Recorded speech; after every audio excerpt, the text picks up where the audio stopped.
First week, friend from school ministry dies on Thanksgiving Day. Ian's grandfather passes. My grandfather passes.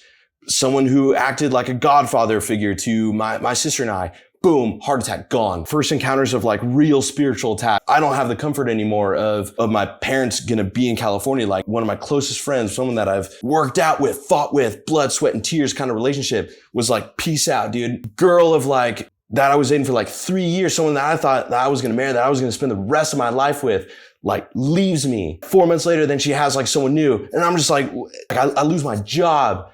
Ask me how I think this year's been. Dude, how's this year been? Best year of my life. Best year of my life. What's going on, everybody? Welcome back. What you're about to watch is the full, complete interview between Jordan Leapley and I discussing my experience of moving out in 2023. If you've already seen part 2 of our conversation, thank you for watching. This will include everything leading up to making the decision of moving out, kind of the more background and context behind like my age, season of life, you know, where I am with my walk, etc. And then it will flow into part 2 of which you've already seen. It's a long video, stick around, it's super powerful, really informative. There's a lot of wisdom that Jordan drops. In addition, there's also more of part 2 that no one's seen yet. Also, a mad disclaimer and an apology. There were so many issues with part 1, like cameras, batteries, microphones, so it definitely won't sound as polished as part 2, so please have grace for me. Anyway, love you guys. Enjoy the video. Okay. Oh, here we go. What's going on, guys? My name is David, and I'm here with one of my closest friends, Jordan Leapley. What's up, dude? Good to see you, brother. You too, man. Basically, what we're gonna do is kind of like an interview style of what my first year living out of the house is like. Jordan has a list of questions that he's gonna ask me, but if there's at any point like you wanna stop and break and ask like more questions, like feel free, like go for it. Cool. We're like all here for it. I'm really excited. You better be here for it. That's all I'm saying. Yeah. Well, I'm stoked to be here and stoked to be your buddy and your friend, and yeah, dude, stoked to just dive into your life and an experience that you had this past year. So Heck yeah. let's do it. Sweet. So what time of life was this moving out period for you? So last November 15th of 22, I'm 26 at this point. So Okay. 26 moving into now 27. You're So old, man. yeah, I'm an old man. And you've only been on your own for a year? That's right. Okay, That's good. right. We'll get into that later. I have some questions about that. Fair enough. I'm here for it. Okay, so 26, going on 27. Yep. Out on your own for a year. And I mean, did you grow up? Like where did you grow up and where are you living at now? I grew up basically all my life in Carlsbad. I was born in Virginia, but shortly after I was born, parents moved to PB and then Carlsbad. So Okay. pretty much 26 years in the same house. And like that comes with its own experiences, maybe unique to some others. My first apartment, which is where we are now, is in San Marcos, which is like 20 minutes away from home. So, Okay. yeah, dude. So you've been on that West Coast. Yeah, baby. what's like? Nice, man. Okay, so dude, I mean, like, going from Carlsbad, and I mean, what a commute to San Marcos. I know, right? But yeah, dude, congrats on making it a full year. Thank you. On being on your own. Like, apparently you had a roof over your head and some food on the table. So you did something right. But how do you feel, bro? I think it's a place that you can't really envision yourself to be or to walk through or to complete until really after it's done. It's not like getting like an A on a test. It's like, oh, okay, like the sense of accomplishment. There isn't anything that really substitute what I'm feeling. It's kind of very like, wow, a year already. Like that's wild. Yeah, it goes by quick. Yeah, it definitely goes by quick, and it's different being done with this year, having worked full time, being done with college, like didn't go away for college, and we can get to that in a second, but like this is my first ever there's a lot of things already done. Yeah, man. Like just completed in my life, like stages over. And there's no real, like, can't predict any of that. So I think now is just like, I'm just, you know, so thankful. It's just like, dude, we made it. We made it like the first year, like, let's go. Yeah. Well, I'm proud of you. Thank like, you. I think one of the coolest things, I mean, especially speaking like man to man, like moving out on your own, making something of yourself, and stepping into like just what it means to be a man and taking like proactiveness in your own life and just learning how to do things in life, just as simple as like washing your dishes, doing laundry, like all that stuff is super important, and you don't realize like if you don't do it, nothing gets done. Right. And so like, I mean, all of that under the sun for you in the first year, like it smacks you in the face pretty quick. Oh, immediately. Immediately. Can you walk me through like almost kind of a timeline, or like why 26, 27 and not like, hey, I graduated high school and peace out, mom and dad, I'm gonna do my own thing? Yeah, no, that's a really good question. A lot of it stems from, well, I think I have to give a ton of context before like I like fully answer this question. I come from an incredible, like a super academic family. Like on my dad's side, it's like PhDs, highly talented musicians, just these achieving people, you know, like my mom, you know, came from the ghettos of Chicago. And so like, again, like education was like her ticket out to like escape like that pattern and that cycle and like just all that brokenness. And my dad, you know, grew up in Honduras, which is a third world country. So again, like education's your ticket out. And I don't know if you knew about this, but like my dad ran away from home when he was like 16 and he finished high school, you know, got his bachelor's and his master's like here in the States.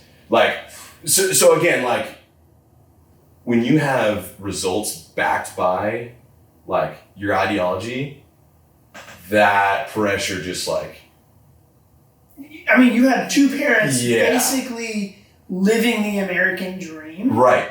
And like, that's wild. Right. And so to come after that, like, is intense. Geez, yeah, there's some pressure behind you there. Yeah. And then my older sister, again, 4.0, graduating high school, had a renewable $20,000 a year to a private school, Chapman University in Orange County. Like, graduated college a semester early. You know what I'm saying? So just like these like academic rock stars, like in my immediate family. Yeah. And then there's like me. You know what I'm saying? And that just comes with like, I had no idea at 19 like what I wanted to do. Unlike most people, I had a full ride anywhere I wanted to go. Like that level of blessing is rare. Yeah. And like that also comes with pressure too. Like I don't want to waste that. Me getting college like fully paid for, like shut up. What? Yeah. And then me kind of just like, I never liked school ever. You and everybody else. Like some people just, you know, enjoy studying, and I just, well, I mean, to give you more context, like I had no idea I had ADHD or dyslexia through all of high school. I found out when I was 18. Wow. So like I had my experiences backing up, this is not me. Yet my parents are saying, this is the solution to success. And like, that was heavy. Feeling like there wasn't,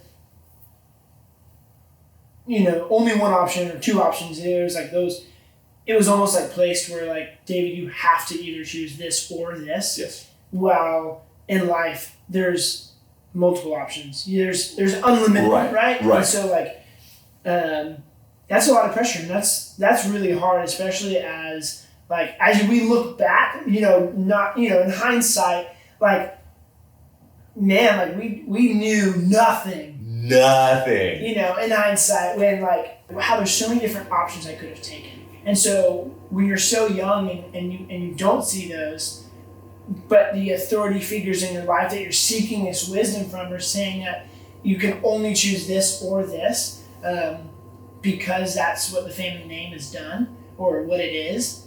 That's difficult. Yeah. So something to piggyback that is just like, I felt so out of place with like my upbringing, where, you know, everybody kind of had this like clear route and I just had none of that. Another reason, or more context, is like, okay, I also had this workplace / hobby that meant so much to me, which was why I dragon martial arts. So like at that point, I'm 19, I've now been an instructor for 3 years and I've been practicing for 6. So like I'm really invested at this point. And I didn't know this at the time, but like when I graduated 2015, the next year I would then test for my black sash. So like I'm super close to like achieving this like monumental, I think for any martial arts, it's just like the black sash means something, you know what I'm saying? To then move away and then just kind of like ditch it and leave it. That was also like another motivator why I wasn't so keen on going to a 4-year right away, you know? And we'll have to talk about that like later on. I feel like I have a couple questions for you about that. Okay, sick. That was a huge part of your life. And so like something that like, you know, your family has is they invested in financial, or like they invested financially and physically and mentally, emotionally to their school and their academics, because those are the things that they cared about. Right. And so you had to learn a lot about something that you cared about and that you were hopeful towards, and the coming of fruition in martial arts. Yeah. Where like you had this gleam in your eye about it, and you went all out, bro. Yeah. You weren't just like, you know, start from the beginning and got your black sash, but like you went instructing, and it was your world. Like you know more than I would say a lot of people regarding martial arts. And like it's such a like it taught you so much more than just martial arts. Oh, agreed. So agreed. I think that played a lot into how you act in the context of like even moving out. Sure. So, no, I agree. And let's definitely circle back to that because, I think that's worth exploring. The crux of my decision now being 19, just graduated, is like, well, I need more time. Because I also knew that if I left for a 4-year right now, move out of the safety or protection or however we want to phrase it of my home, that I would walk away from the Lord. I knew that about myself. I was like, I knew what I wanted to do, and I knew what I would get up to unsupervised and not held accountable. Yeah. Like, I knew. And so I was like, okay, well, what's the next best thing? School ministry. be basically in junior seminary for 2 years. I was like, well, here's a surefire way to like not go down that like path of just death and depravity. It's just like, okay, well, I'm going to do Maricosa for you know, X amount of time, and then I'm going to do this ministry program for 2 years. On top of that, to sweeten the deal, my dad's like, okay, if you stay here, because like you staying here saves us money and we're paying for it. He's like, if you stay here, I'll buy you a car. And I was like, shut up. Like, you serious? He's like, yes, that's the deal. And I was like, okay. So again, I had all these reasons to stay, whether good or bad. I don't know if I have a real answer to that, but I'm just saying the motivating factors for me not to move out right away presented themselves like this. And you just kind of fell right into your lap. Yeah. So why not take that opportunity? Why not? It's those reasons why I didn't back at 19. Sometimes the opportunity of comfort keeps you right where you're at, and you don't realize that they can be a hindrance. Yeah. Because it's not right or wrong whether you move out at 19, 18, or 26. Right. Yeah. But yeah, knowing that was a motivating factor for you, to stay home. I mean, those are the things that you would have had to take care of on your own. Like, hey, I have to buy a car. Hey, I have to put gas in the car. Yeah. Hey, I have to also pay rent. Like, you know, while you're weighing those, you know, the things that don't cost you money, those are going to take more of a higher on the standard. You know what I'm saying? Yeah. Ooh, that's nice. Yeah.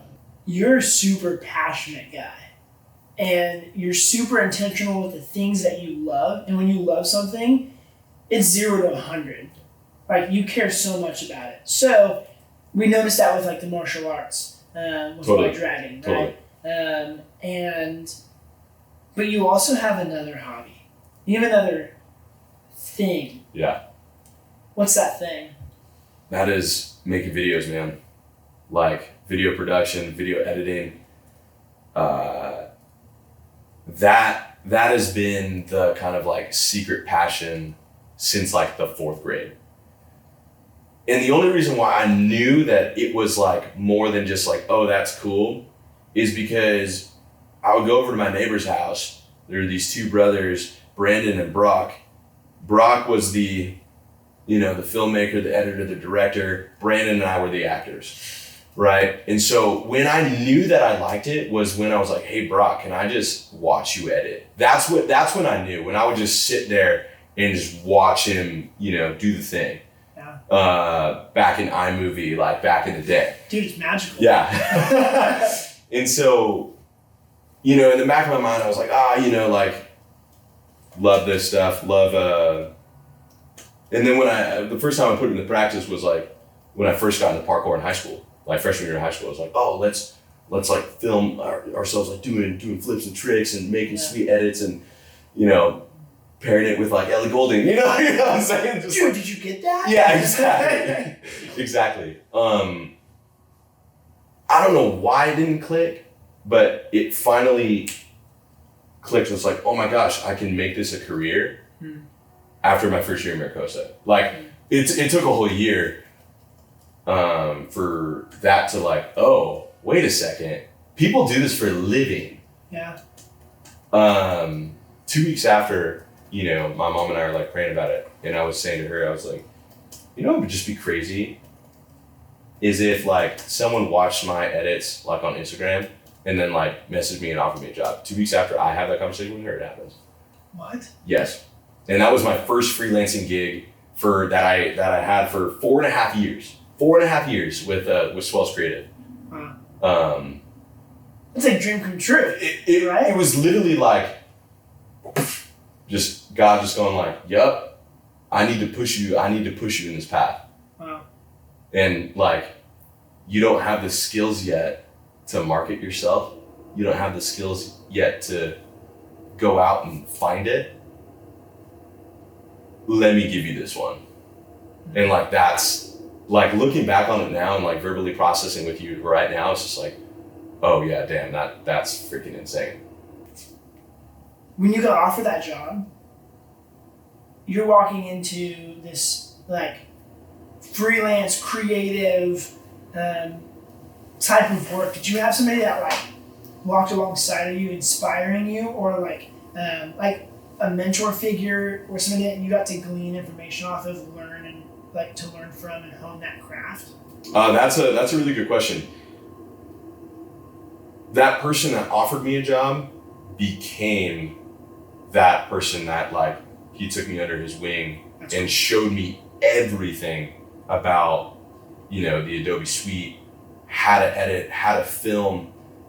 He paid me far more than what I was deserving and worth, but yet he saw the potential of like what I could be, and he's like, no, that's worth like investing in. Mm-hmm. That's worth cultivating.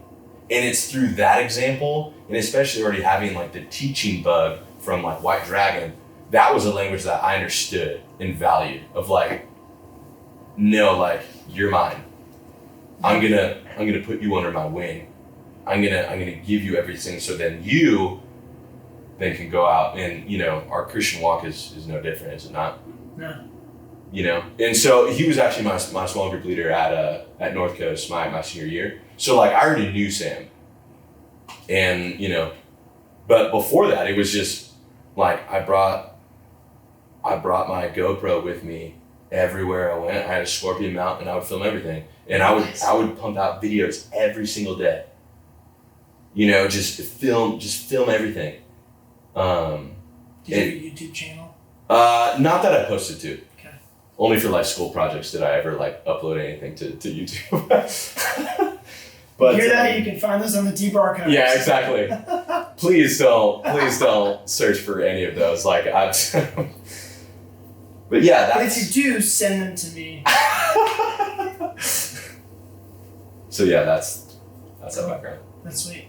After that first year at Miracosta, and then working with Swells Creative, that then gave me the roadmap that I felt like I didn't have before graduating. That then set me on the course to be like, okay, I'm gonna finish general ed at Miracosta, then I'm gonna go to Point Loma Nazarene.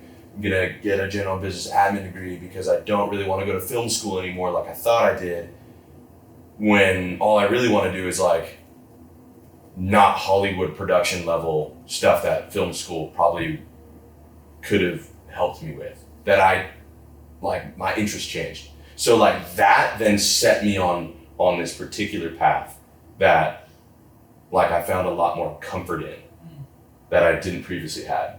What do you think would have been different if you did in fact move out at 19 opposed to 26? There's so much to this question. Like it's hard to go back like 8 years and be like, would I have known this or, whatever. But here's what I will say. Like it all comes down to emotional maturity. The reason why I don't say spiritual maturity is because almost every point of your decision-making process when you're a teenager comes down to, how does this make me feel? Yeah. Bro. You feel me? Yeah. Like, I think it's rare when someone at 19 is dialed to where they can separate emotional, rational, and spiritual and communicate with all three of those voices separately from one another. Speaking for myself here, no shot. No shot. You would give a different answer whether or not you had eaten lunch yet or not. Oh, totally. Right? Like, if that's not a picture of speaking on how you feel, like, you would give 180-degree different answer. Yeah. Based on if your stomach was full or not. Yeah. No, that's super true, man. So many things fall under that like emotional side of things, like your relationships, like your place of employment, your romantic relationships, even like your emotional, like, or rather I should say, even your walk with God. So like emotions just flood in, and like your body's changing. Like there's of course some maybe biological factors that can come into play, sure. But primarily it's just like, will this decision make me feel good? Yes or no? And for guys, at least for me, it was that simple. No, this doesn't make me feel good. I should avoid this. And that goes into like accountability. That goes into vulnerability. Like all the things that like the Bible talks about is just like, no, you need to like scrape this piece of metal against the rock, dude, and sharpen thyself. You know what I'm saying? All those things do not align with 19-year-old brain. There's two ways to look at this. Move out 19, trial by fire. You're learning everything for the first time.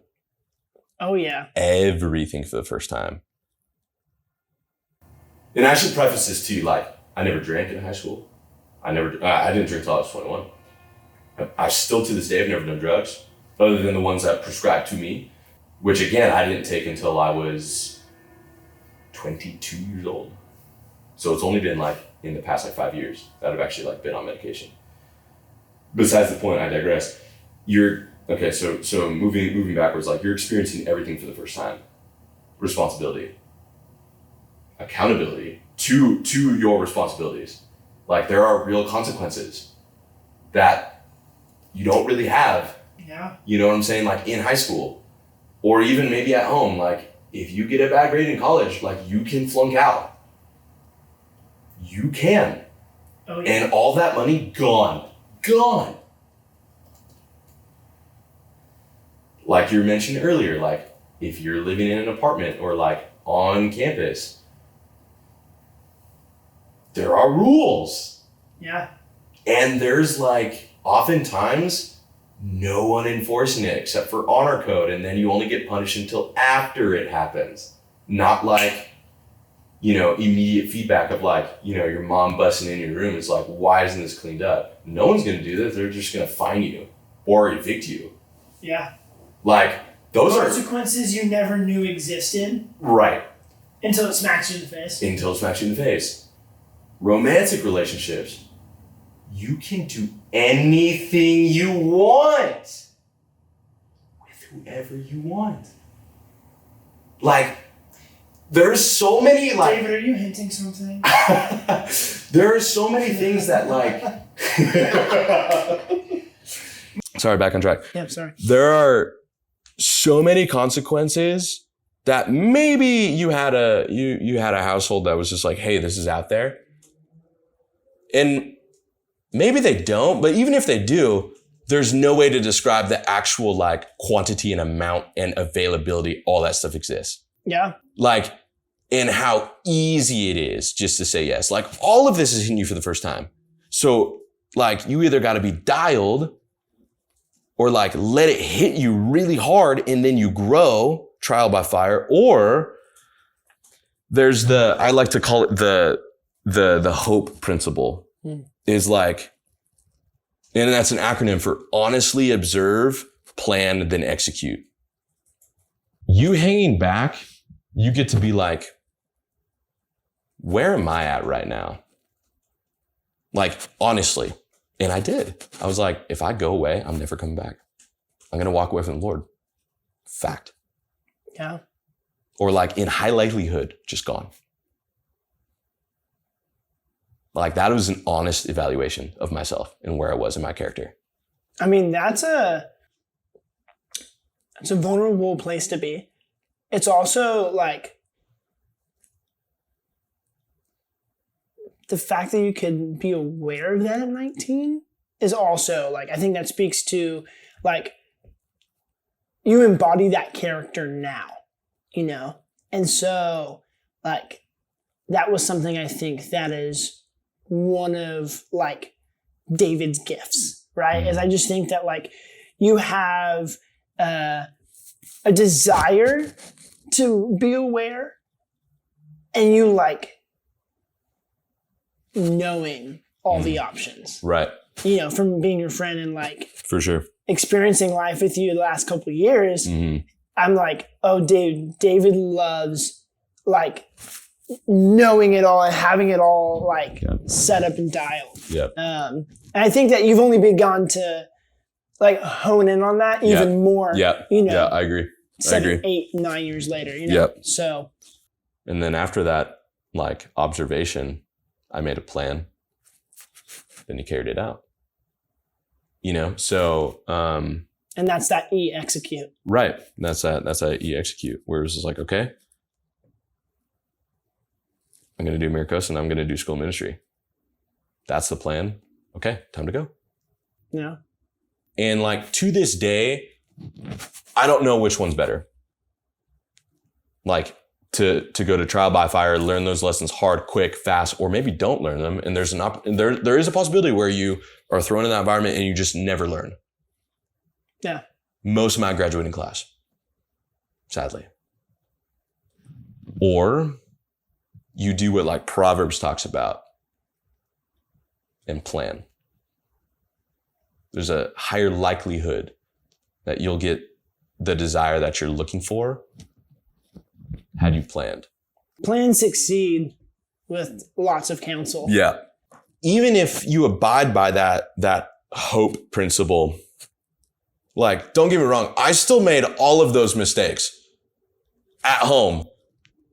Yeah. This is the key difference is I still was plugged in at church. I still had my friends, and I was still coming home to a family that like wasn't our family was together. Like I had all these pillars of support still in place, even when I like went through everything. Does that make sense? Yeah. Where like, when you're removed from all that, and then you have to go through all that stuff, you better hope you spent some time putting some pillars in place. Yeah. Because if you didn't, like you're screwed. Like you're toast. And that's how addiction happens. Yeah. Like that's how spiraling happens. But I was so blessed and protected in that way, because like, even though I still made all the mistakes, like in relationships, all the mistakes in like neglecting responsibility, making like all those mistakes, not being accountable, I got to walk through it with the support that like I knew, like one that I knew it was familiar, and then I knew was actually like truly supportive and not, oh dude, just take this joint, man. Like that's the difference, because like I had spent time laying a foundation for those intentional support systems that then allowed me to get my mind right. And again, like all of those systems, like how you do friends, how you treat work, you know, they compound like immensely over time. So having like those solid relationships then with like people around you, and your family, like, and then making that decision to stay home, knowing that like if you left, you would have, you know, probably left your faith, you know, in the words that you were speaking a couple minutes ago. Where was your relationship with God then at that point? It's a fair question, because what I was doing on the outside doesn't always align with what's going on the inside. So like from an outside perspective, you have this like responsible kid who's like kept a job for X amount of time. In fact, is working 2 jobs at the same time, doing school, and is like seeking the Lord. Like Bible college, and that's kind of what this was. Like it was junior Bible college. Yeah. There's like some like undertones of this kid's hungry. Like this kid like knows what he's like signing up for, and that this is what he wants. His actions point towards that direction. Now, inside, emotionally, I still did not really grasp the concepts of humility, of living life not self-serving. Because you could do all the things in ministry to serve yourself. 100%. It happens all the time. Oh yeah. Happens everywhere, dude. I mean, it's kind of impossible not to. I mean, and you have to check yourself like all the time, because like I'm just using ministry as an example, but it could be with anything. It's like so very often in how quickly you can just make it about you. When really, especially in ministry, it's about him. Totally. Well, there's a phrase, all glory to God. Yep. Right? And like, I've seen, and I feel like we've witnessed this together, going to worship nights, praying with each other, living life with each other, that like, it really is all glory to God. Yeah. Like, oh my gosh. And I think that like, you know, that's super important to make sure that it is all about him. Yep. Because we can say that outwardly and inwardly be like, but God, I want it to be about me. Yeah. Or I said that to God. I said all glory to God, so that people look at me a specific way. Yeah, dude. Like, protecting the self-image, I think, was something that I was super wrapped up in. And using it like in vain about the Yeah, Lord. no, I mean, that's precisely what it is. It's a vain. And like, that throws yourself through a ringer, you know, and you don't even realize the whirlpool that you're in until you fall off the high horse. Yeah. And I mean, dude, gone. Obliterated. Just complete destruction, dude. Ignorant. It's so ignorant. I think I was just gonna bring up just a point about like being like 19 and like at such a young age, sometimes, depending on who you are, but sometimes falling flat on your face is the best thing that can happen to you. Yup. Especially being somebody of faith, because you go right back to the Lord. Yep. And you have nothing to do but like, Lord, I'm all yours. Yep. You know? That's that and we'll get to that point later in these questions, I'm sure. But like, that's it, dude. Like, so that's just a taste. yeah, that's just a taste. I got another one for you. Let's do it. Okay, so you did this whole big like move thing. Right. I mean, that must have been hectic, but I mean, you're only like what, 20 minutes away from your family? Yeah. So how's that? Help me understand the question. Like, are you more asking what's it like without them, or what's it like being so close but yet just not even in the same like state even? Yeah, I mean, I guess to put it simply, like, do you miss them? No. Miss is not how I would phrase it, because we spent all that time repairing our home life beforehand. If I would have left angry, resentful, and a hothead at maybe like 22 as opposed to 26, so like maybe 4 years earlier, even then, I don't know if I would say miss. There would be a longing for reconciliation, which is different than miss.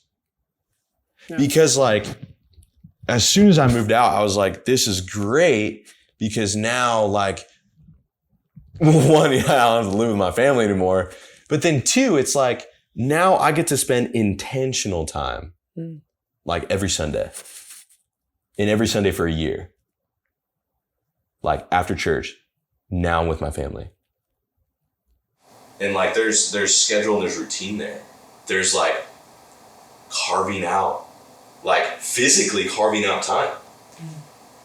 And that's why I say like, I don't miss them, because we were so intentional in getting a lot of crap out of our system and onto the Lord, to then me being like making a plan of like,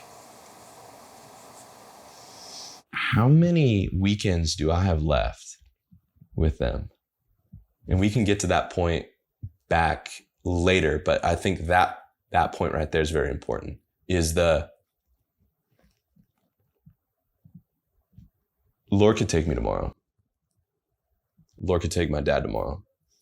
How many weekends do I have left to carve out that intentional smile or gratitude, or to say that I love you, or to be thankful for everything that you've done, or to break bread together and laugh and enjoy the gift that is family? Like, how many more weekends do I have of that? Unknown number to me. However, you should act. And this is, I'm kind of saying this to everybody. You ought to act, and this is my opinion, as if like there's only one weekend left. Wow, that's a perspective, bro. That's wild. As a man, like, what first excited you about like the idea of like moving out, being on your own. You're the man of the house. You're in charge. Like, what was going through your brain when you're like, finally, I'm free? I love this question. I think, to give context, everything in my parents' house was theirs. Nothing was really mine.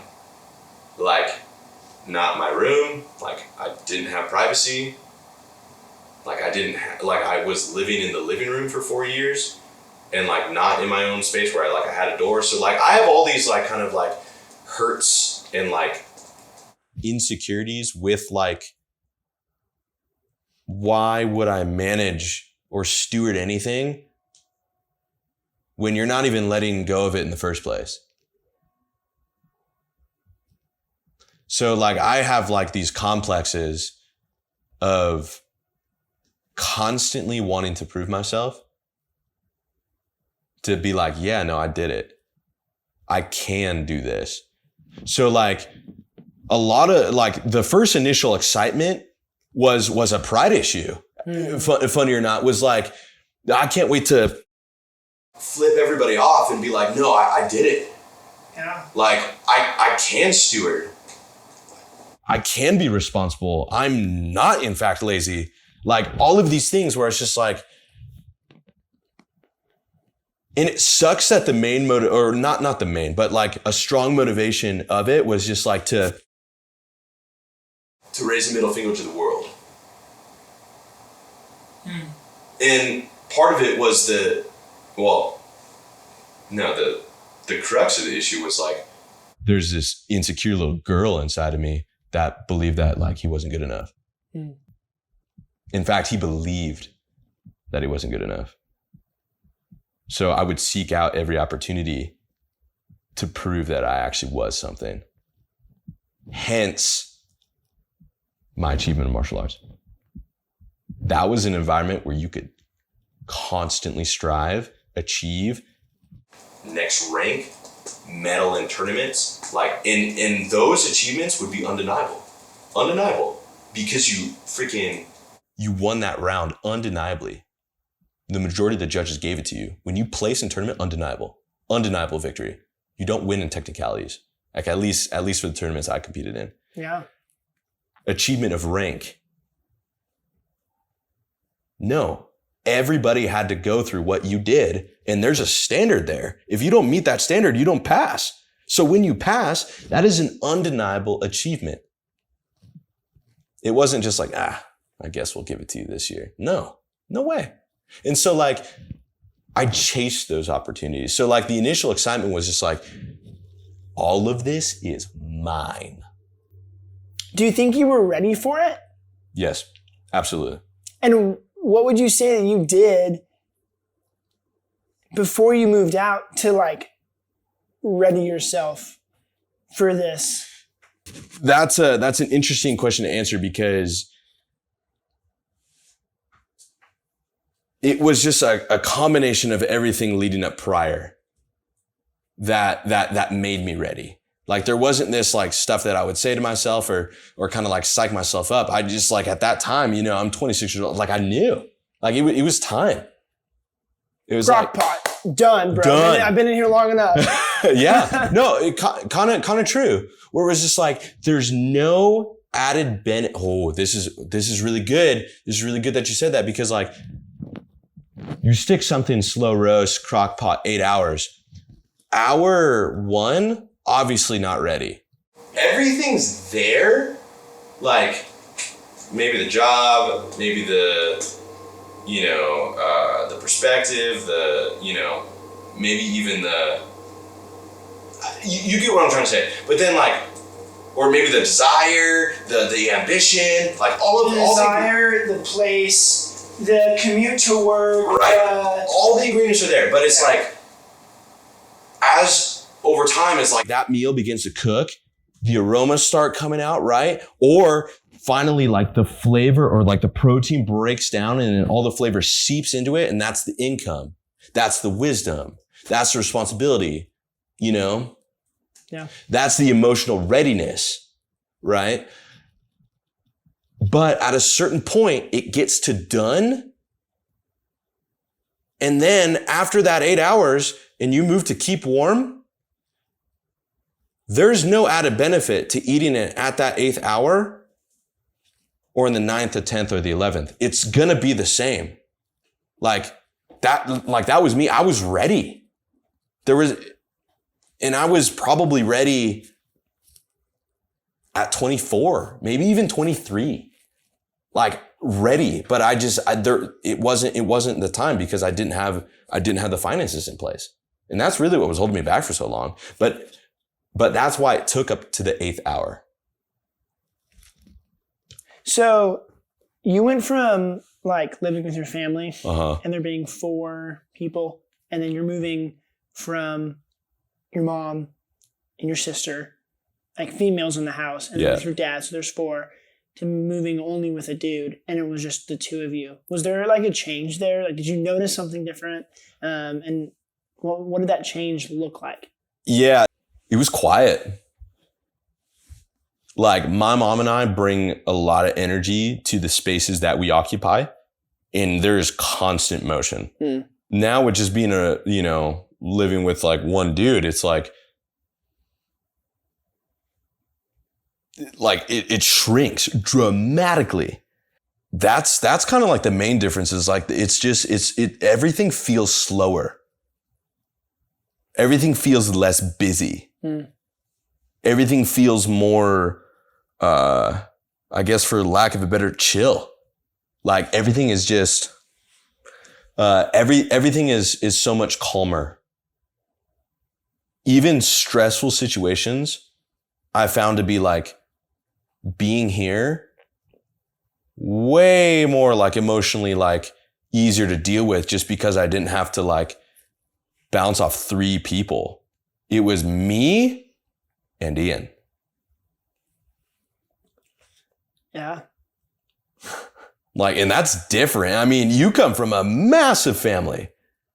So like 17,000. Yeah, right? It's just like 312 to be exact. To be exact. Like it's, so I don't even know what even your like experience with that is, but just like the noise, and I use that term loosely, just shrinks. There's almost like more space to think. Did you find that to be positive? Totally. Only positive. That's wild, because for me, quiet actually meant chaos. Like, I felt safe when there was stuff going on. And so seeing the opposite of that, being like, it was weird when nothing was happening. Or nobody was home. Or there was one roommate home. Like, or one family member that was home. Like, I was like, I don't know what to do when I'm alone. So I think there's different personalities there. Yeah. And so I think that like, going from chaos to like a state of being calm in your own home, right? Like that being a plus for you.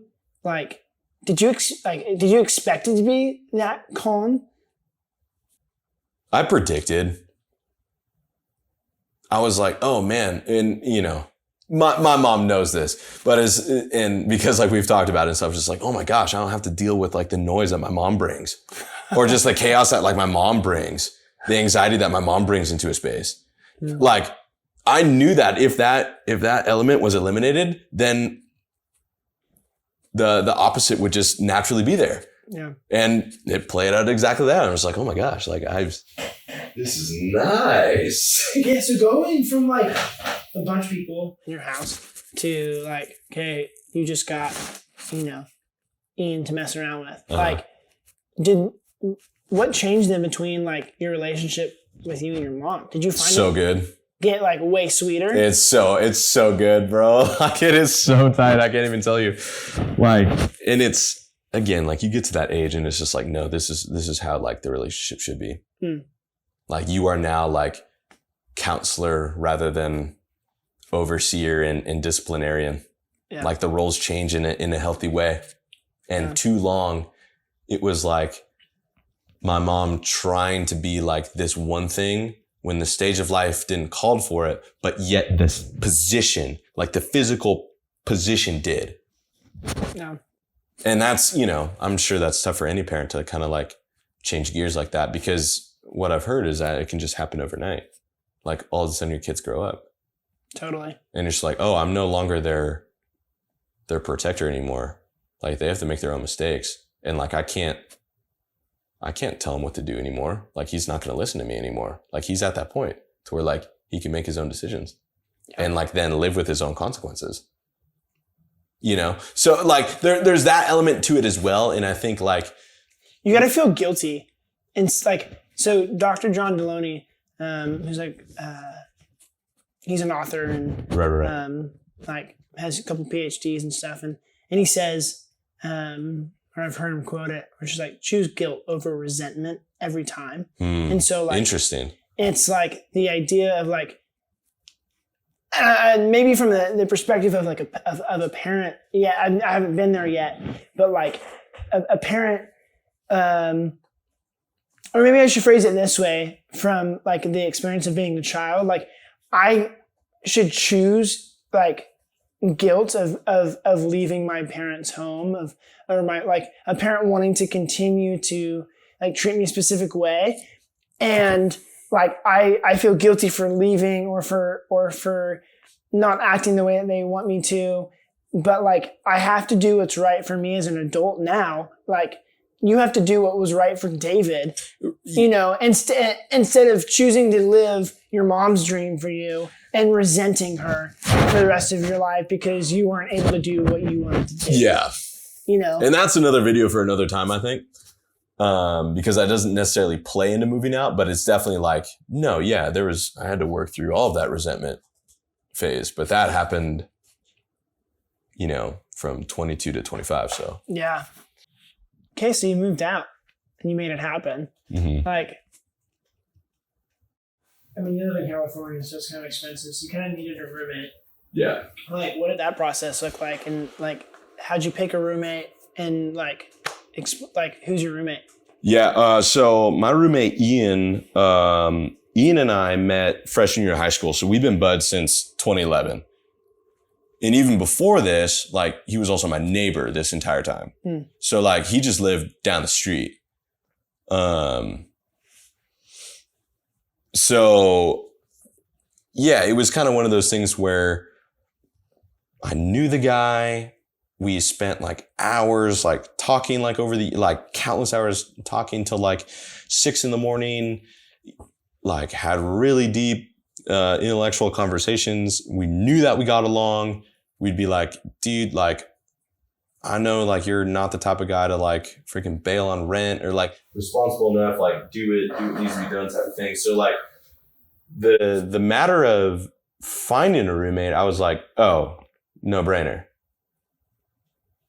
And so what's it like living with him? Oh, it's great. Going from neighbors to That's like, great. Hey bud. Seamless. That's pretty epic. Yeah. And like, that's rare. It has to be. I mean, yeah, dude, I've lived with like 24 roommates over the years. And yeah, like what? It's the ones that I've lived with and that we've like meshed well together that I'm just like, wow, like that's rare. Like, you know. So I'm stoked that like that was your experience. And we complement each other like really well. Like I'm an extreme extrovert. He's an extreme introvert. However, we pair our shortcomings with the other strength. Like, and it's beautiful how it happens to where like, he gives me such a perspective into how people like him think. And like you were mentioning earlier, like I kind of want to know everything all the time, right? That has given me just such a richness and perspective that I never would have had. And the cool thing was too, like seriously dating somebody who is a hardcore introvert and then living with a hardcore introvert and then them being the opposite sex and then seeing how like they interacted and how they conversed and how they thought together corporately. Yeah. I was like, oh, that's really cool. Like, that's really cool. And yeah, like Ian's like just had my back this like entire time. So it's like, it's been a really big blessing to have him in my life, you know, and especially to like a new level. Yeah, totally. Yeah, he's kind of a legend. Truly. You lucked out. You got a good one. I did. No, for real. For real. My timeline was 26. Like, what's your experience? Like, what was yours? Like moving out? Yeah, moving out. Yeah, dude. Being on your own for the first time. I mean, I was coming from the, like, graduating high school. I moved out at 18. Okay. And so, like, 18 turning 19, and I was, like, my senior year of high school, I was 18. And so I was, like, finishing that out. And so that was, like, May of 2018. I graduated, and I just came back 2 months ago from like traveling the United States with my family in like a travel trailer, and we were just like, dude, let's go do this. And so we traveled like 28 states in like 2 months. It was so fun. It was epic. So I just got to see all of like pretty much all of America, half of it, and like it was epic. I skated all these skate parks, and so I just had this like desire for like just experience, and people and community. And so like I was working at In-N-Out at the time, and like I was like, I made enough money to pay rent, so why not look for a place? And so yeah, I moved out with some buddies and into Oceanside right at 18. Dang. And like it was, I mean, I loved it. It was like you're eating fast food, you're skating, yeah, like you're staying up late, just being dudes, yeah, watching random videos. Yeah. What's for dinner? I don't know, microwavable popcorn. Like, you know, it was like whatever was cheaper than ramen noodles is what I lived on. And yeah, so that was kind of, I lived in a house with 7 dudes. So, but I came from a family of like. So at least that transition wasn't anything out of the ordinary. It was just, nope, yeah, that's how we do it. Yeah. That's how Leapleys do it. Totally, bro. It was like the more the merrier, you know? Mm-hmm. And what was crazy was like living with all those people had friends. And so all of the friends were always over at our house. Yeah. And so it was like 14 or 15 people always in the house. And so something was always going on. So when nothing was going on, something was wrong. And yeah, so it was just great. Dang. Because I needed something to always go on. Right. And so, yeah. Sick, dude. So knowing what happened this past year and just walking life with you, this year's been nuts, bro. Yes. To say the least. And so I would love to dissect that and debrief it a little bit. Heck yeah. And so I think the way I want to word it is like, what's been the biggest shock to you, you know, moving out and like of the past year? Because you got to experience moving out this year, but there's also a couple other things that happened. Right. Yeah. You want to unpack those? Yeah, 100%. And this question is interesting because like, if all of these things happened and I wasn't moving out, like I was still at home, it still would have been insane. But the biggest shock to me was that as soon as I moved out, things just got a lot harder for absolutely no reason. Like, first week, friend from school ministry dies on Thanksgiving Day. Then like after that, then Ian's grandfather passes, my grandfather passes, someone who acted like a godfather figure to my sister and I, boom, heart attack, gone. Lord takes him too. Like first encounters of like real spiritual attack, like in my life. I don't have the comfort anymore of of my parents going to be in California. Like now I learned that they're officially going to be like moving to Virginia. One of my Kung Fu brothers that, one of my closest friends, someone that I've worked out with, fought with, blood, sweat, and tears kind of relationship, was like, peace out, dude. I don't think it's a good idea for us to be friends anymore.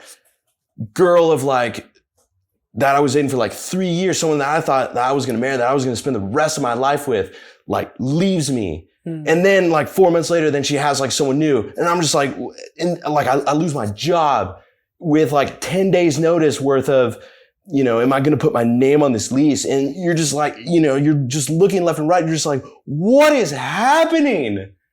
Like, this is like straight out of like a movie script of just like all this like horrible things happening to me.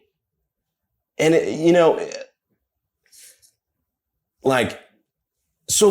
ask me how I think this year's been. Dude, how's this year been? Best year of my life. Hands down. What do you owe it to? Like, it had to happen this way. Like, the Lord's like, my son, like, I can't leave you in this place anymore. It's like, I need to break you completely in order so that I can then go and redeem all of those broken things. But I physically need to take them away from you so that you just get it, so that you understand. Cause like, you're not going to learn any other way. Cause you're so dialed and you're so like driven to where you are missing this. Yeah, bro. Like, you're missing it. And so it's just like, all of it was like, so that God could have me exactly where he wants me to be. And that's right here. That's right here, dude. And like that is just like mind blowing to me. Dude, it's like literally new pathways were created in the same life that you're living. It's the same body of water, but the water gets to create new ways that you never thought were possible, but it was his plan all along. The whole time. Best year of my life. Like, I would not trade where the Lord has taken me, how the Lord has showed up, and what he's taught me for anything. In fact, I would do it again. I would happily go through all the pain, all the confusion, all the heartache again, if it meant that I got to have even further intimacy with the Lord. Like, it's priceless. It's priceless. Yeah. That's insane, man. It's like, it's nutty. It's nutty. It's like there's a Bible story about that or something. Dude, imagine if Job had Job. Right? Like, knowing, like, you get to know the ending of the story while your brain is still wondering why you're walking through what you're walking through. But you get to have the hindsight knowledge that the Lord, like, draws near to those who draw near to him. That's right. John 15, bro. That's right. Like, those who abide in me, I abide in them. Yep. I am the true vine. Yep.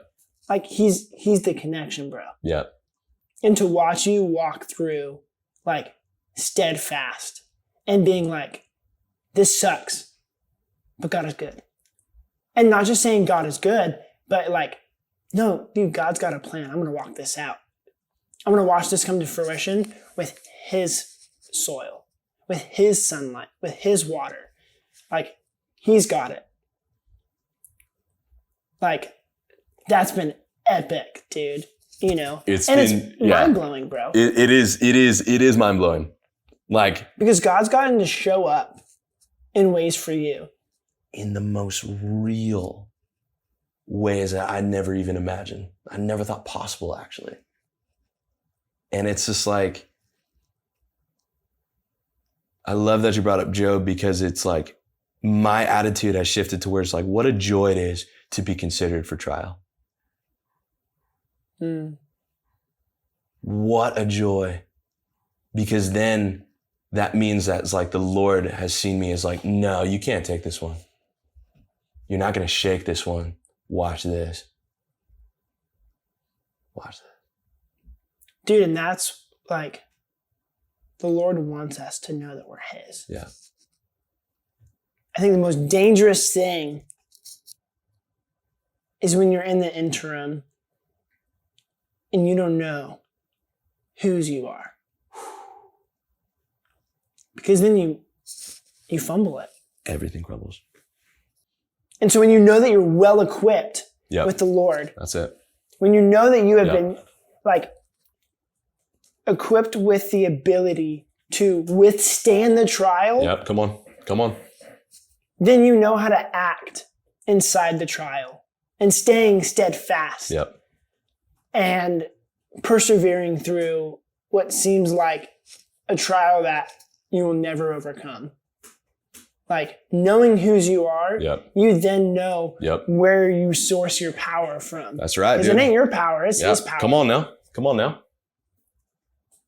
In all things, dude, like all those good things come from the Lord and they go right back to him. Yes, they do.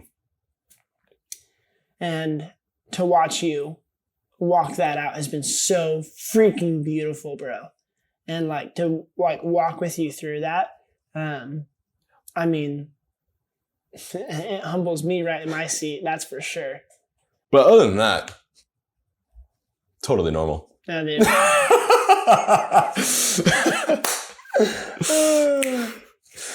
Outside looking in, like you've been there from the beginning of like Kelly leaving, best friend breaking up with me, just people like straight up dying. Me losing my job, like outside looking in, what have you seen? Dude, I think the first and foremost like thing that I want to bring up is like, I've seen your level of faith. And like, not just like, oh yeah, I have faith talking about Jesus, but like, I've seen you learn how to like get real. Like I've watched you learn how to like walk something out completely. I've learned like how to be a friend because of the things that you've walked through. Damn. And then me being here. Like the things that I've seen, like I'm glad I got to see them from you, you know? Because it met me where I was at. And I think that that's what's so cool about our God is that he is super divine. But I've seen a friend choose the faith and choose God, even through trials and tribulations. Mm-hmm. And like, we need dudes to do that, bro. And like, we need husbands to do that, man. And the fact that you can do that and practice that and have been doing that, dude, I am stoked for what's next for you, you know, and the path that, you know, you're going to walk to get there.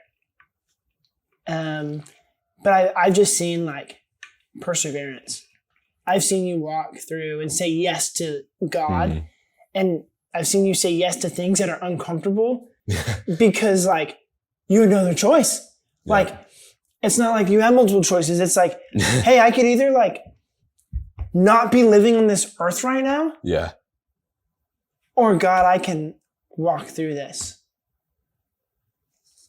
And you got to learn how to do it, not on your own strength, but like you got to walk through it, like sourcing the strength from the source of strength. Yeah.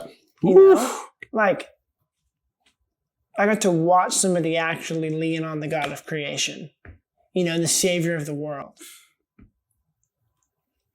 And like, what an epic time to like have all of this stuff be like your first year moving out and like the deaths and the things that you've experienced and like the coming and going of relationships.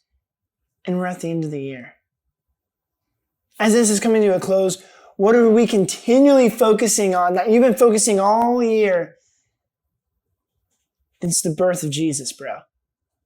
It's like the time that people go, oh, I forgot about him, but you've been focusing on him all year.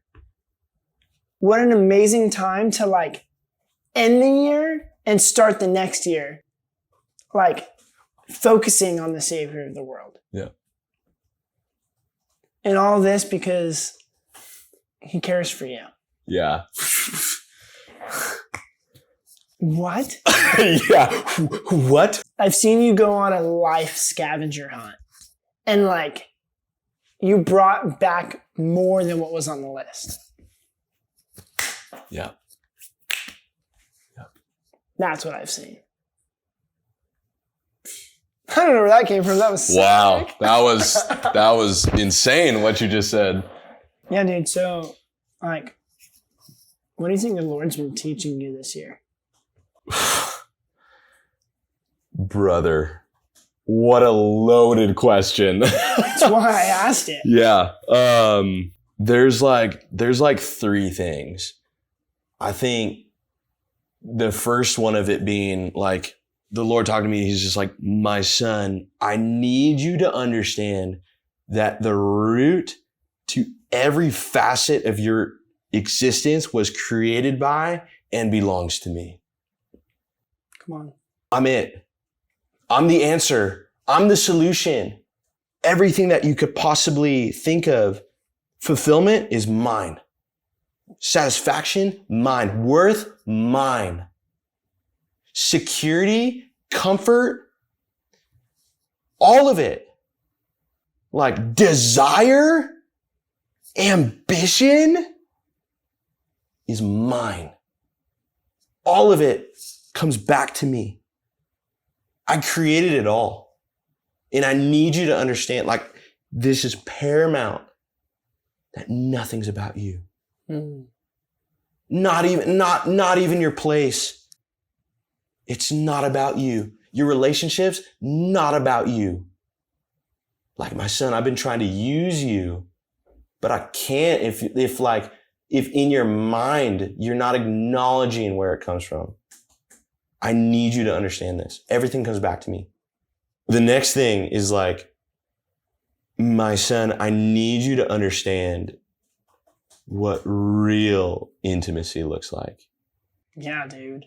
The intimacy that only comes from a relationship with me, the pursuit of me, the allowing me to fill a space, allowing me to bring you into that secret place, allowing me to place you by the quiet waters, in the gentle streams, like you were saying before in John 15, the drawing near of me.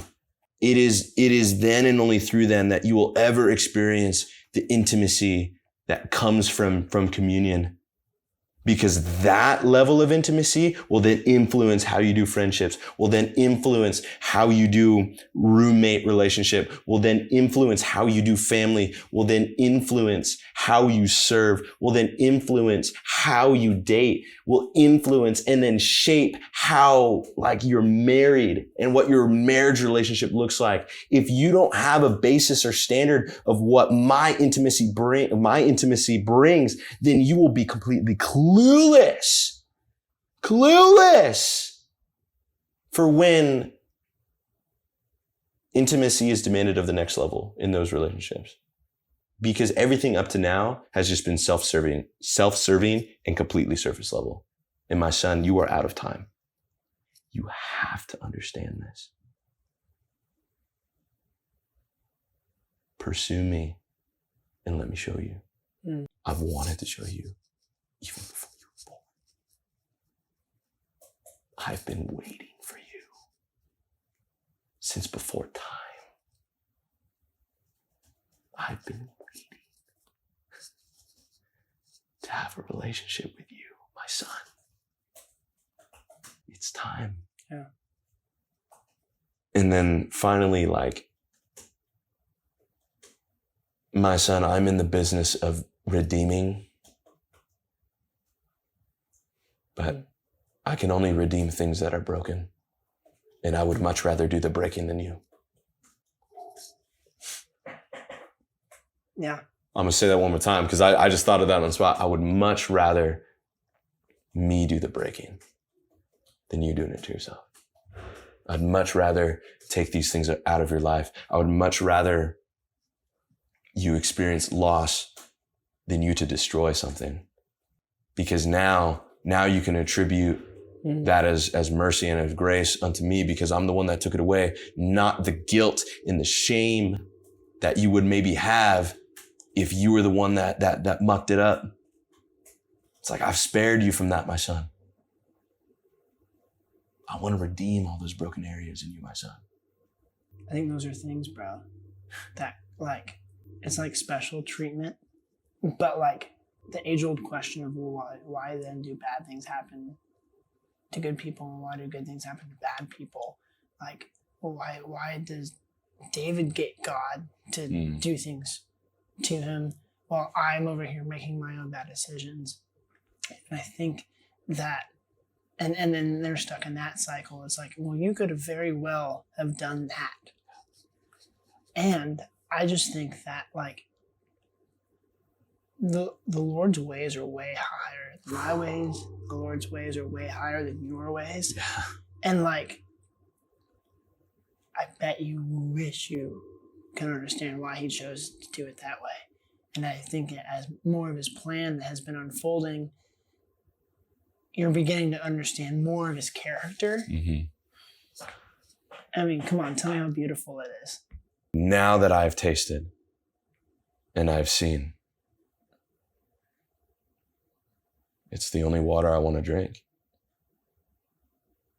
It's like, I wrote this in my notes, but it's hard to even picture what I was doing before this year. Well, really before February. Yeah. Like, what? I can't even see it. Because it's just like, no, this is it. Yeah, dude. Like, I've knocked on the door. Matthew 7, the door opened. I'm here. I can't picture another way. There isn't. And that's the crux of the issue. There isn't another way. Well, because you seek and you find. Yeah. You knock and it's open. Yeah. You ask and it will be given. That's right. You asked. I did. And the Lord gives good gifts. And I want to bring this back to an earlier point of like the age-old question, why do these things happen to this person? I have a perspective on that. You must first understand the difference between gifts and seasons. Gifts are given. Unmerited favor. And we know that all good and perfect gifts come from God. Or rather, I should phrase it like this. Every gift that God gives is good and perfect. That's a better way to phrase it. Trials are not given. They are presented. Yeah, dude. Because God can be like, here's this trial. How are you gonna walk it? You can choose me or you can choose you. But again, there's no option not to walk the trial. It's presented to you. Yeah, dude. And it's like you have a choice. Gifts, you have no choice over. Like you have no say in the matter. When God gives you a gift, there is nothing to be like, God's like, would you like this or would you like no, God doesn't do that. Because if he did, then you would have something to boast about. To where it's like, no, I picked this because I picked the right choice and this is the superior choice. Absolutely not with God. Yeah, dude. Come on. Because when he gives you something, he's like, no, that's from me and there was nothing that you could do. There's nothing that you could have done to earn that, to deserve that. No, I gave it because I'm good. But with a trial, He's like, I'll let you walk that line because I'm also a good father and I'm going to let you muck it up. I'll let you. You can either learn the hard way or you can learn the hard way. Both ways are hard. Obedience is not the easy way. No. No shot, dude. No shot. However, what comes at the end of walking that line of obedience, that's when God's like, all right, let's go. Now that I've trusted you with these little things, I can now trust you with great things. Thank you for remaining faithful like my son. That is the pursuit of like becoming righteous, of becoming wholly set apart is your choice of walking in obedience or not. I need to break you before I can like redeem all those things that are broken. Another way to look at it is like, I have to tear some of the old things down for me to build something new, something that has life and substance. You got to take out the old. Back to John 15. Got to prune. You have to prune. Because the Father is the gardener. Again, it's draw near to me, I will draw near to you, and you will bear much fruit. That's what John 15 says. You will bear much fruit. Fruit means life. That's the example. But in order for something to grow, the dead things, the no longer needed things, the unhealthy things, they gotta go. Dude, the old wineskins are thrown out. And so like, you look at this room, right? Couch, table, coffee table. And this is a 975 square foot apartment. Not all pieces of furniture fit here. You get what I'm saying? Yeah. Not all pieces of furniture that can fit work because of like the color, or maybe it just clashes. Like maybe it's just like freaking ugly. Like say I wanted like a freaking like neon yellow couch. I would then need to like change so many other things to make that work. Yeah. You following me so far? Yes. And you might really want this couch, but there's so many other things that you have to alter, perverse, for it to fit. When God gives you something, seamless, because it was designed to fit. And so when you're just like, Lord, I want this table, he's like, well, you have one. How are you making room for the new table that is coming? You still have the old one in your dining room. In order for me to bestow this blessing on you, to give you this gifting, for me to perform this miracle in your life, you have to toss it.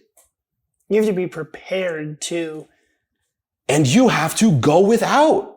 There is this interim period where you don't have a table anymore. And what's nutty about this is like sometimes that table in Psalm 23, I have prepared a table before, like for you. I have prepared, like, so there is things that like God has, and he's just like, that's in the queue. That he's like putting on pause because like you haven't carved out the room, you haven't cleared the space for him to move yet. There's other times where like, one, he has to break down the table and completely demolish it, toss it in the fire. And then he's going to ask you, my son, will you build this one with me? And it's going to take time. It might take a lot longer than you think. It might hurt a little getting the blisters with the hammer for the first time. You might get a little frustrated. You might get a little frustrated. You might hit your hand with the hammer, but you are in the process of a miracle. And he's like, my son, like, I need you to understand the message of patience. I need you to understand what it means to like, to build something and for you to do it yourself and for you to do it with me. Cause now when that table is where it's supposed to be in your dining room, you can say that you had claim in that you had faithfulness in that. Now you have a story to tell of that miracle. You have a story to tell of that blessing. And now other people look at your life and be like, what is that table?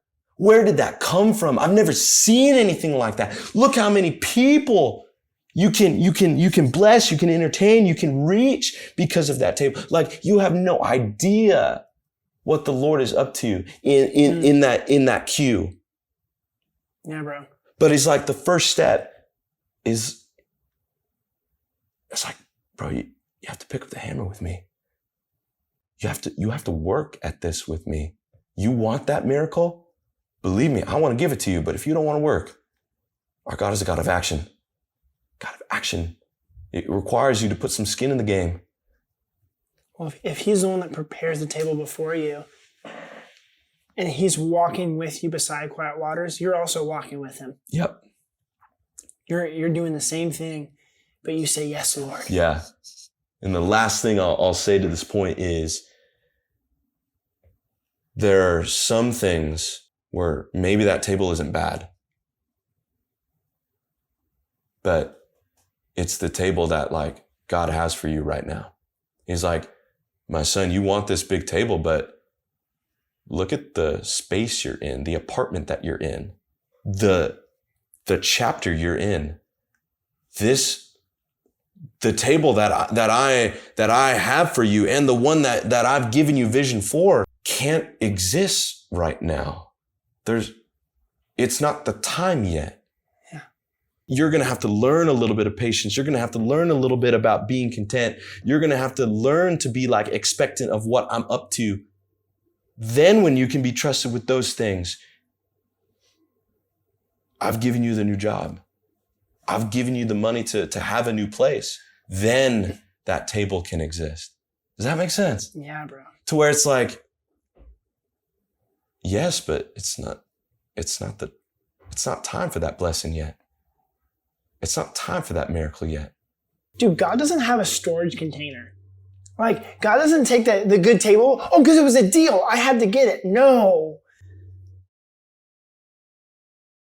I can't afford, like in reality, I can't afford a storage container. I can't afford a garage. So I have to say no to this right now.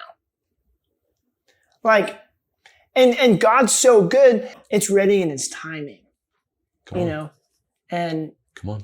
And his timing is outside of our construct of timing. Yes, completely. And so like, that's what happens when we walk in step with him. We go, Yep. I can wait for this. Yeah. I can be patient for this because I know if you give good gifts, I know then in its timing it'll happen. Yep. I don't gotta wait for what's to be or it's just like, dude, what an encouragement to live in the present, to live right now. Right now. With what's in front of you and what's entrusted to you right now. Yeah. And to manage well what's entrusted to you right now. Yeah. It's huge. Come on. Bro. What new practices or behaviors like have you picked up this year, like in light of like what you shared and like the hecticness? Yeah. So much falls under the umbrella of spiritual discipline. The John 15, draw near, the Matthew 6, seek first. Like my prayer life has changed. Like I'm not praying the same prayers that I used to pray.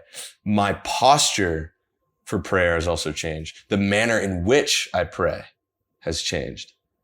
My reverence unto the one that I'm communing with has changed. I think first and foremost, I'm in the Word every day. That's new. That's huge, bro. It's everything. It's everything. Like the attunement of my heart aligning with the Spirit is like underway for the first time in my entire life. My also attunement for his voice in comparison to my own and of the enemies. Those are now 3 distinct voices. To where I can weed out as soon as I start to get into my ideology. I'm like, whoa, wait a second. That's not the Father's voice.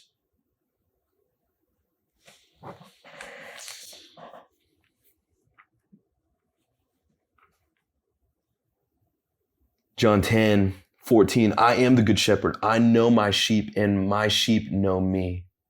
Just as the Father knows me and I know the Father, I lay down my life for the sheep.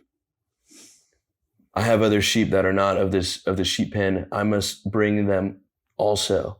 They too will listen to my voice, and there shall be one flock and one shepherd. Like, now I know what that voice sounds like because like I'm here. This is his voice. So many people think it's like, I'm going to hear this booming, epic, deep voice, like some movie announcer. It's like how God speaks it. The Bible never said anything like that. I mean, he has. I'm not saying it's impossible. And I'm not saying that, the Lord can't work in that way. But so often throughout Scripture, like, the Spirit is the wind. The Spirit is the whisper. And you're only going to hear a whisper if you draw near, if you lean in. You're not going to hear it far away. When you shout at somebody 100 yards away, you might be able to pick up a word or two. But you pick up every single word, every tone pitch, every like expression when you are in close proximity. And like, that's changed. And that's been the most beautiful and radical thing that I've ever experienced in my entire life. Is like being able to separate the 3 voices and knowing which one is true. My mindsets and attitudes have changed. Like under the spiritual disciplines where it's like, again, why try and make up words when the perfect words are right here? Yeah, bro. Talk about being in the Word. Romans 12, starting at verse 2 says, like, do not conform to the pattern of this world, but be transformed by the renewing of your mind. Then you will be able to test and approve what God's will is, his good, pleasing, and perfect will. Like, but only if up here changes how you think, what your attitude is. Yeah, bro. Do you smile in the presence of the storm? Do you give gratitude for the things that you still have in the midst of loss? Do you celebrate when other people get the job before you do? Like, it's all attitude change. Like, so much of it is. And like, that brings about like such a willingness to just, to like you're saying, be in the moment. And the Lord works in the moment. He's not going to tell you, okay, tomorrow, guess what? No, not once. Shema, right, means now that you understand, go do. Yeah. So like there has to be a willingness right now, today, to walk, to go, to serve. And then that's just like, I just repeat like Isaiah 6:8, like over and over again, like every day. Whom shall I send? Who will go for us? Here I am, Lord. Yeah, bro. Send me. Like I'm here. I'm ready. I'm willing. Yeah. Like choose me. And that just brings you back to gratitude every single time, because like the Lord has chosen you. Come on. He has your name written in his hand. He's like, my son, I love choosing you. Another practice is like kind of understanding like what obedience means. Because obedience ties into calling. Obedience ties into giftings. And obedience gets tricky. Yeah. But again, it also, like obedience is also like, you have to let the old things go. You do.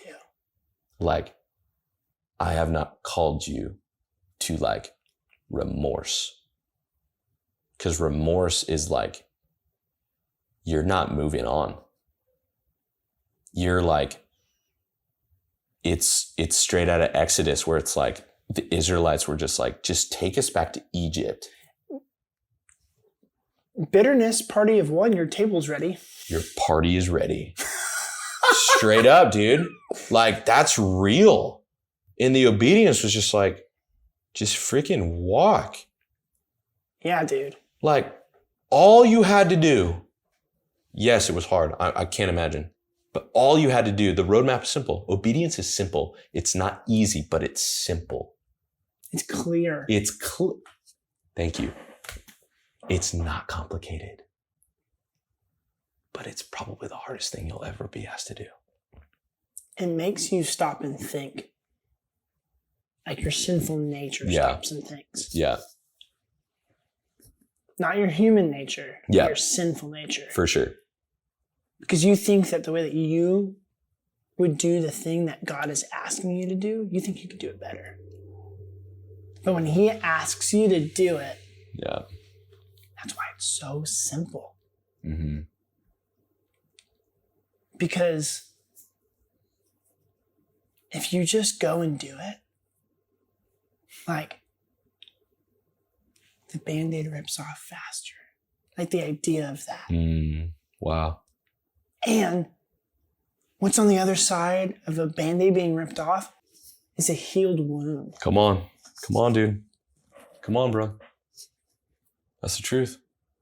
And that, like, you walking the path out with the Lord, walking something in obedience fully with the Lord,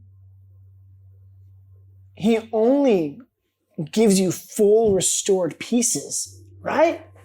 Like, so along with the obedience, you're not giving up anything by obeying. No. But yet it's the trickiest thing for us as humans to do. Yeah, bro. Really quick, I want to tie that back into hit it. You being in your word. Mm-hmm. Like, by you being in the word, in the Bible, in the scriptures, you start realizing that those people who have listened to God's voice, oh, dude, the amount of peace that they have. Yeah. Like, they walk with the sandals of peace, bro. Yep. Like, it's insane. It is insane. And you see what happens with those people who don't obey. Yeah. And who don't listen to the voice. Yeah. They get eaten by wolves, bro. Yeah, dude. Annihilation. Gone. Toast. And so, like, by being attuned to his voice, man, like, oh, dude, his voice is perfect. Yeah. And yet, the tone is off when we're not continually washing ourselves in the word. Yeah. Continually seeking the guidance. It's not a one and done, master. dude. Yeah. It's not a one and done. Jake Paul, it's every day, bro. Come on. Another practice is like I cut out 95% of my alcohol consumption. So the other 5% still gets you lit, baby. And then the final practice is like, start going to therapy, dude. Wow. Has that just been massive? Just insane. Not to mention like therapy, but like Christian therapy. What a journey. What a journey. Hashtag journeys. But I was just like, I was running away from that one for 5 years. Mm. And it's like, you and I have talked about it. It was just like, dude, what was I doing? You fool. You fool. Yeah. I was so ignorant. So ignorant. It's like, why wouldn't I want this? But I wasn't there here yet. Yeah. I wasn't there here yet. Like I didn't want to let go of my pride. And like, that's been like all this, it like the spiritual disciplines, like it all revolves around humility. It was just like, dude, like my son, I'm it, not you. Yeah, man. You know? Nice. It's been wild. Like again, I keep going back to this. It's just like, what was I doing? What was I doing before all this? Yeah. It was dead. Like, well, and now it's like, dude, you've got raised garden beds full of produce. Like, you've got like the raised garden beds full of squash. Yeah. And cucumbers. And tomatoes. Your cilantro, your seasonings, bro, your mint, you got your peppers. Things for all different seasons. Wow. And now you know what those things are. Yeah. Now you know Yeah. what those things taste like. Yeah, dude. With that being said, is there anything that like still feels unknown? I think that's a good question because I've often thought about this too. And I think it's not for me to know. And I think for the first time, like, I'm okay with not knowing. Because I know and I understand that I would much rather have it with the architect of the universe, with the author and the perfecter of my faith. I'd much rather those plans, that knowledge be with him. Because like, I get today. And like, that is enough. Today is enough. This moment here with you is enough. If I get tomorrow sick, Lord, teach me then. Yeah. But for what is unknown, honestly, it's exciting. Because I know that those mysteries will be revealed. And they will be revealed in such a miraculous way that it's just like, I know that I'm in position just to reflect the light of God's goodness. And that's another lesson that I should have added is just like, my son, I need you to understand that I've called you to be up in front because your personality that I've created is so big, is so loud that if pointed in the right way towards me, you're gonna bring other people to Jesus. Yeah, man. It's like, my son, I've called you to this. Let's go. Come on. I've called you to this. It's about me. Yeah. And you're running out of time. I'm never going to be 26, 27 again, walking through this. Will you use it? Yeah. Can I trust you with this? If not, because I'm so good, I'm just going to take you right back again, but it'll just be later. That's the thing. I've been saying this a lot recently. I was like, I wonder how many people would reach their breakthrough sooner if you were obedient.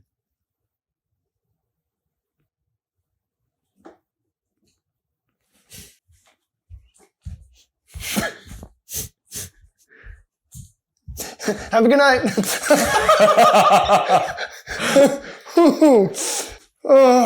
Like, you know what I'm saying? I think that one was, for me personally, bro, that might have been the rocker of the whole thing for me. I would have saved myself a whole lot of shit if I was just obedient. How many people would reach the breakthrough that I'm currently experiencing because you were disobedient, you shined the light like you were supposed to.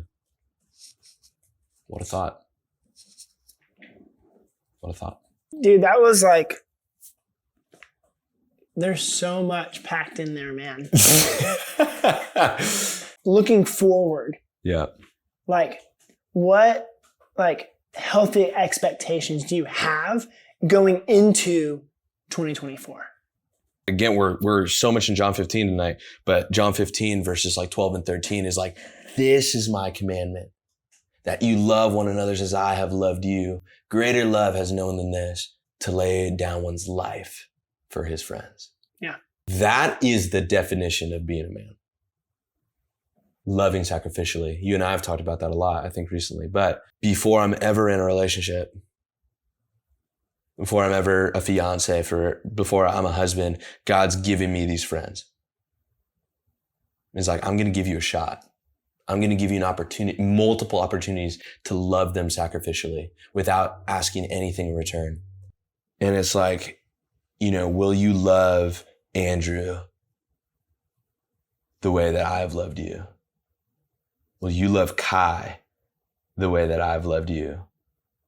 Will you love and treat Sierra with the gentleness that is required, that I've shown you to give you an example? Like, will you love Kimberly that way? Will you love Mia that way? Will you love Grace that way?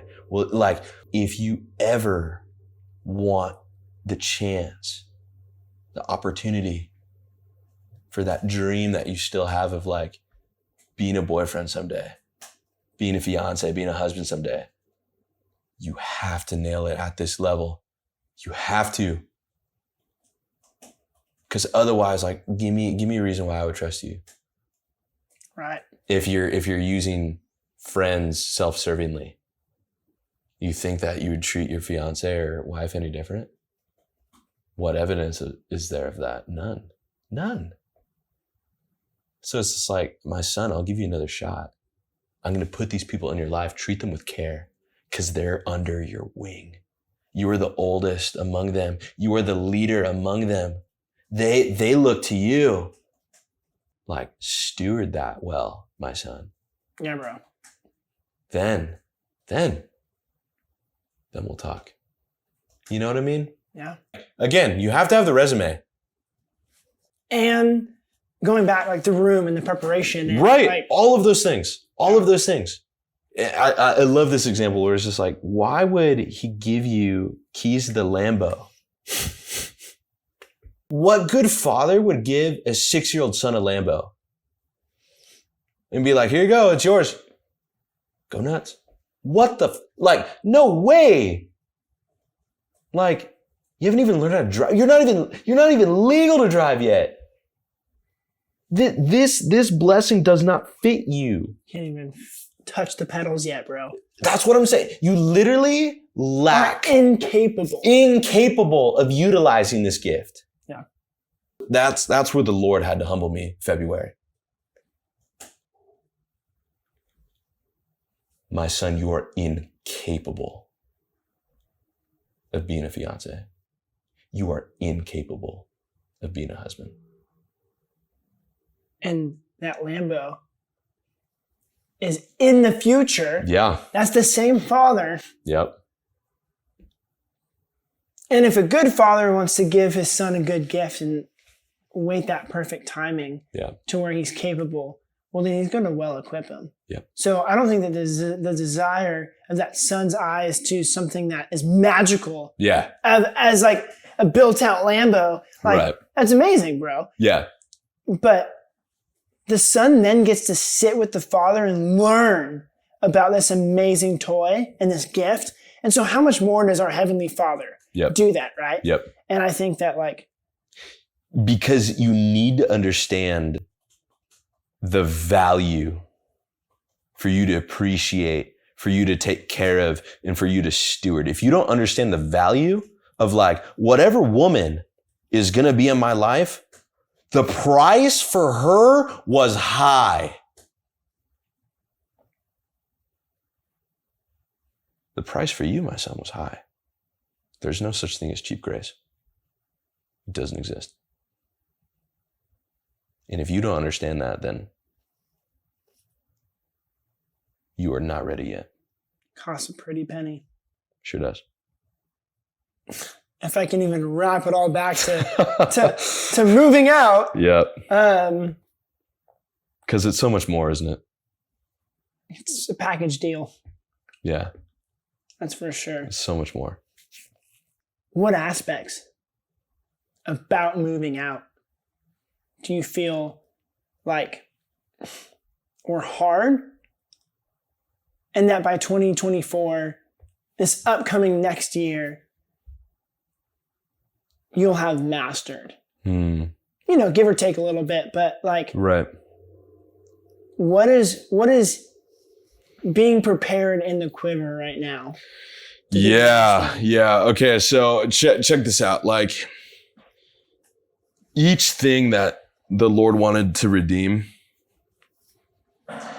for example, like, I need to change where you think your worth comes from. I need to change where you think your comfort comes from, where your safety comes from. I need to change what your like desires are. I need to redeem all those things, right? When that comes to indulging habits, physical intimacy with the person that you're dating, like all of those things is just like, no, I need you to understand. It's just like, I'm trying to redeem that. So the next thing that I think has been like the hardest is like, okay, well, there's one thing in your conversation with Kelly that you said that I'm not okay with, is like that you feel shame that you are not at a spot yet to where like you can provide financially. He's like, that doesn't sit well with me. Like, it does not fit my agenda for you to feel shame about something I've called you into. Absolutely not. I need to break that. I need to rewire what you think provisions look like. And again, just like going back, just like, my son, I'm it. I'm the storehouse.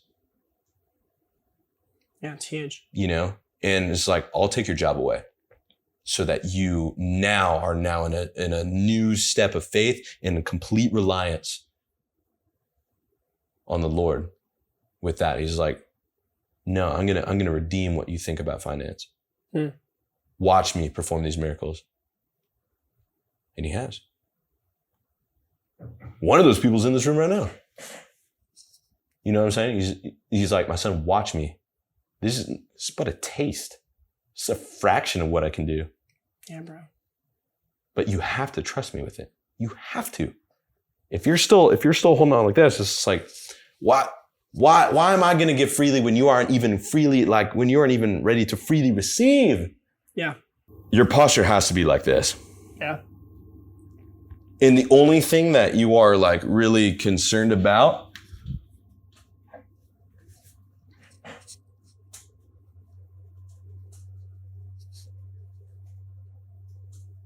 and then you have to be ready for it to be taken away.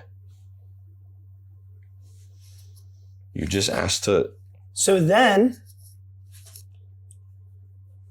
you can receive in a way you weren't ready for. Right.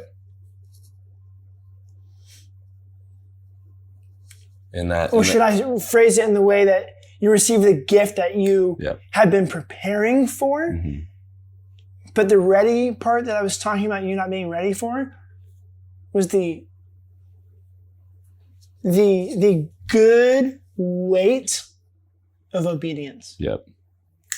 And the fulfillment that watching something fully come into fruition actually gives. Yep.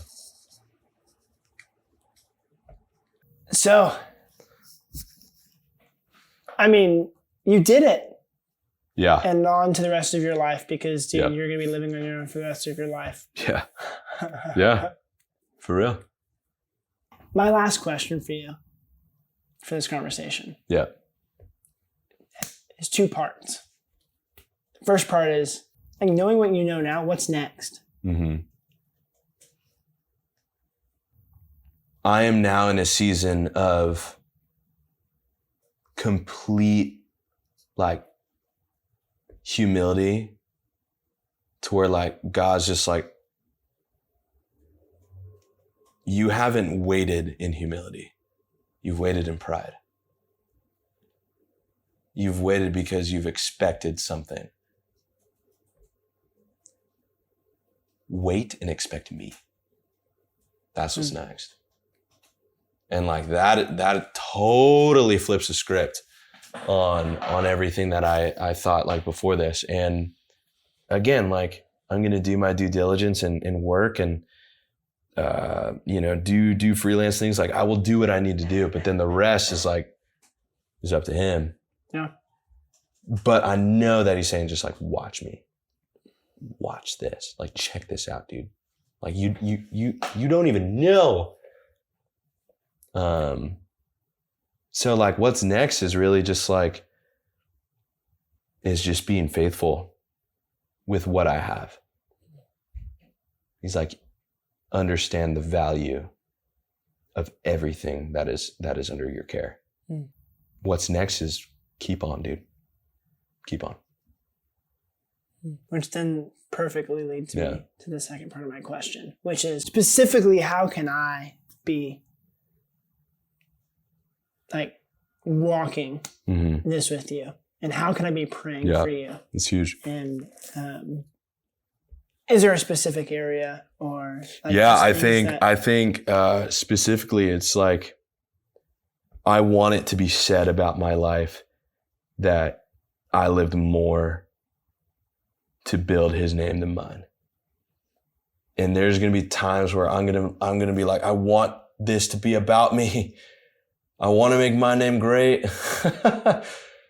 But just like a continual prayer and just like a reminder of like, no, David, where you are right now, like remember that for the rest of your life. Remember what this is truly about. Yeah. Remember what this is truly about.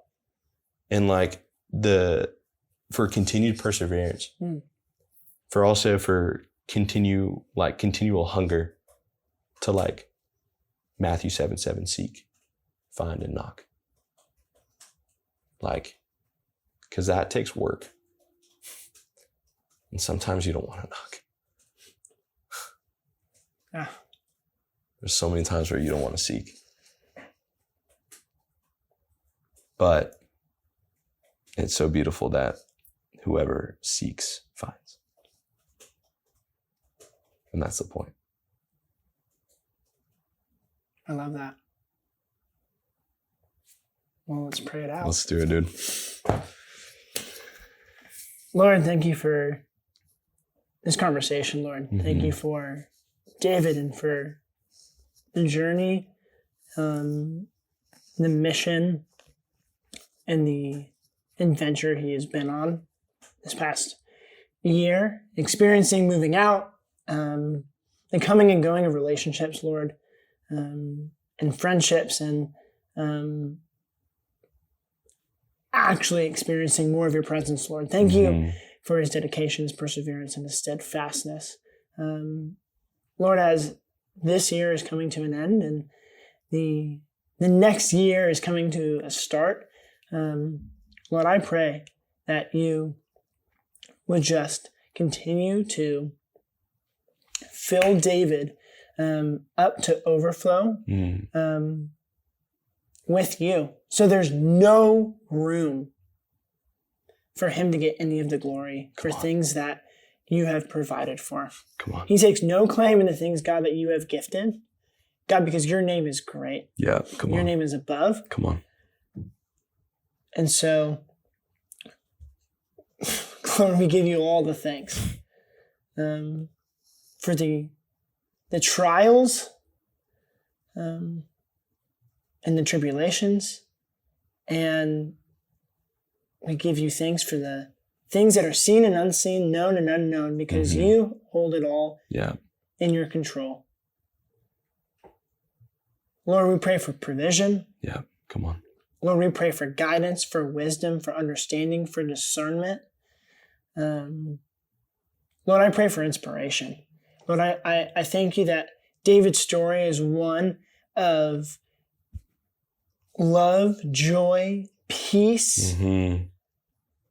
But yet there's pain and there's agony and there's hurt and there's discomfort. Lord, but you met him there. Yeah. And God, you meet us right in the middle of the good, the bad, and the ugly. The things that are seen and unseen, known and unknown. God, you meet us right there in the middle. Yeah. And you care so much that you stand at the door and you knock. God, you are so ready to give perfect gifts. And you have been preparing before the age of time. We thank you, God, that David has gotten to experience some of those gifts. And you're not finished. Come on, dude. God, we're expectant. And we're excited. Yeah. Lord, I just pray that you strengthen David and that you walk with him and that he remembers, Lord, that he is not shaving any time off his life by obeying you and by spending time in your word. We thank you for how accessible you are. God, that you care, that you're ready. We lift these things up today in your name. Amen. Amen. Dude, thanks, bro. Of course. Wow.